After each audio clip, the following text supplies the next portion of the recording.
형제자 여러분 안녕하세요. 오늘은 1월 30일 월요일 준엄하신 하나님을 기억하십시오 라는 제목으로 로마서 11장 13절에서 24절까지를 묵상합니다. 13절 내가 이방인의 너희에게 말하노니 내가 이방인의 사도인 만큼 내 직분을 영광스럽게 여기노니. 자, 이방인들 대상으로 바울이 말하고 있는데 어저께 본문에 보면 11장 1절부터 12절까지는 이스라엘 민족을 향한 하나님의 구원을 얘기합니다. 이스라엘 백성들이 불순종하고 하나님 앞에 큰 죄악들을 졌음에도 불구하고 심판을 통해서 그들을 이렇게 내쳤지만 그래도 하나님은 남은 자를 두시면서 이스라엘을 향한 하나님의 구원을 계속적으로 펼쳐주십니다. 그리고 이제 바울은 이방인들을 향한 하나님의 마음과 생각과 또 이방인들이 해야 될 부분들을 얘기하고 있죠. 결국은 바울은 유대인과 이방인을 모두 품는 사역을 감당했습니다. 다시 얘기하면 우리가 하나님의 사람으로 우리 삶의 현장에서 살아갈 때 우리 안에 있는 나와 같은, 유대인이라 하면 나와 같은 성향을 가진 사람들, 크리스찬을 얘기할 수도 있고요. 나와 잘 맞는 사람들을 얘기할 수 있습니다. 이방인은 뭐예요? 나와 맞지 않은 사람들, 내가 힘들어하는 사람들, 내가 멸시했던 사람들, 그 모든 사람도 내가 품어야 될 사람인 것을 여러분 기억해야 하는 것입니다.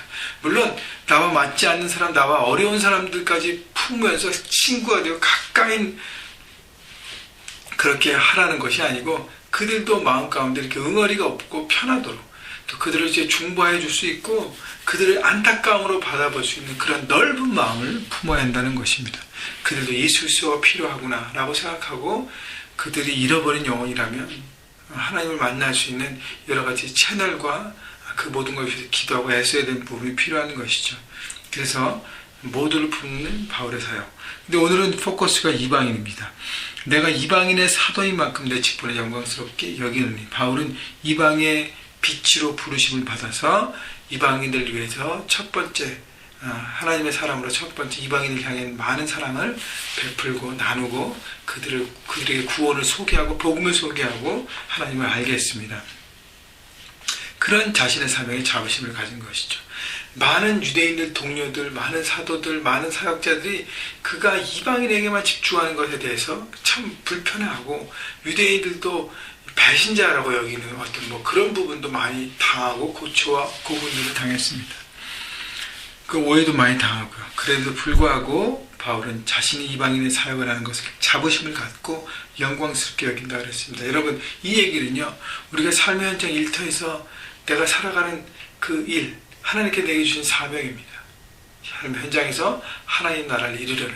그래서 그것이 내 안에 자부심, 자신감, 어떤 기쁨으로 여겨야 된다는 것입니다. 여러분이 어떤 일을 하든 하나님이 여러분이 어떤 일을 주셨던 그 일을 내가 해가면서 사명으로 생각하고 기쁨으로 영광스럽게 여겨야 된다는 것입니다. 여러분이 오늘 일하고 있는 그 일터에서 여러분의 일을 기쁨과 영광으로 여기고 있습니까? 생각해 보시고요. 그렇지 않다면 자부심을 가질 수 있도록 기도하시고 다시 한번 하나님의 부르심에 점검하신 여러분 되시기를 주님의 이름으로 축원합니다. 14절 이른데 혹 내 골육을 아무쪼록 시기하여 그들 중에서 얼마를 구원하려 함이라.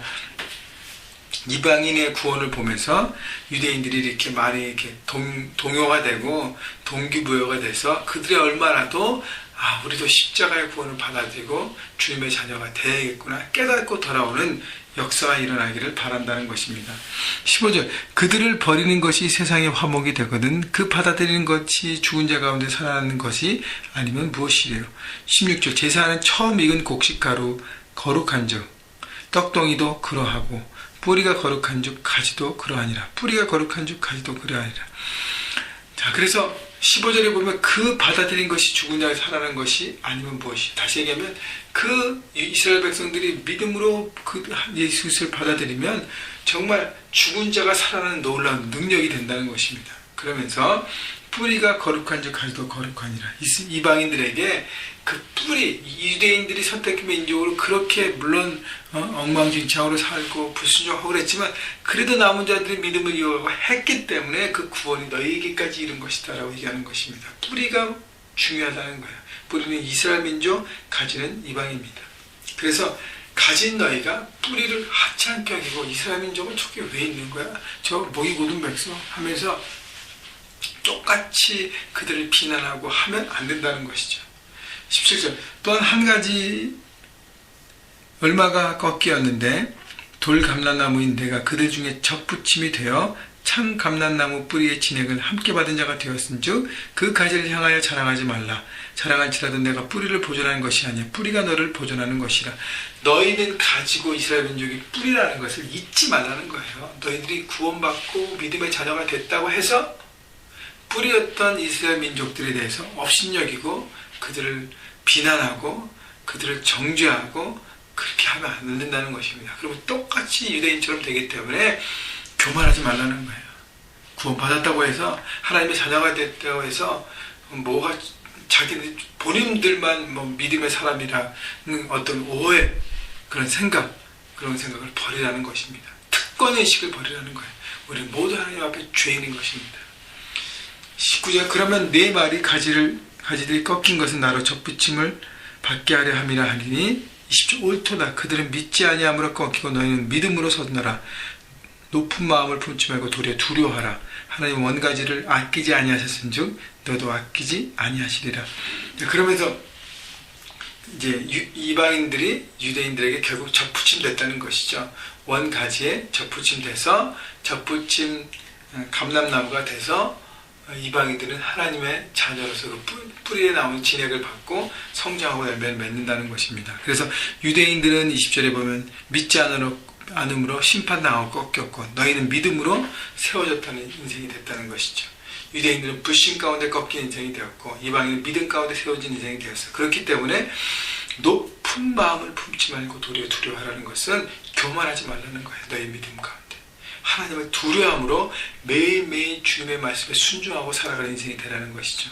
21절에 보면 하나님 원가지도 아끼지 않았으니 결국 이스라엘 민족이 불순종했을 때 하나님께서 치시고 심판하셨던 것처럼 너희도 교만하고 모이고든 백성이 되면 너희도 꺾임받고 심판받을 것이라는 것. 모든 대상이라는 것을 이야기합니다. 그러므로 22절 하나님의 인자하심과 준엄하심을 보라는 것이죠. 그래서 하나님의 준엄하심은 넘어지는 자들에게 준엄하신다는 것은 믿지 않고 불신 가운데 자기 고집으로 살아가는 유대인들처럼 살아가는 사람이 하나님의 준엄하심으로 공의로 나타나십니다. 그러나 하나님의 인자하심은 내가 죄인임을 인정하고 십자가 앞에 하나님의 은혜를 구하는 인생에게는 하나님의 인자하심으로 나타나는 것입니다. 그렇기 때문에 여러분 먼저 믿은 자들이죠. 모태신앙과 먼저 믿은 신앙생활하는 사람들은 본인들이 무뎌져서 고집센 유대인처럼 되지 않을지를 점검하시고 다시 영적으로 리바이벌 하셔야 합니다. 그 다음에 늦게 믿고 지금 불 가운데 너무너무 기쁨으로 활활 타오르는 믿음의 사람들은요 모태신앙과 이미 기존에 있는 사람들을 정죄하고 비판하지 마십시오. 여러분 그들의 기도와 그들의 눈물이 있으므로 우리가 그렇게 복음을 듣고 하나님의 자녀가 됐음을 기뻐하시고요 감사하시고 늘 은혜 아래 있음을 여러분 생각해 보십시오. 그래서 이방인들이 유대인들의 결국 원 가지고 뿌리임을 잊지 말고 교만하지 말라 했던 바울의 얘기처럼 여러분 우리의 믿음은 자랑할 것이 없습니다.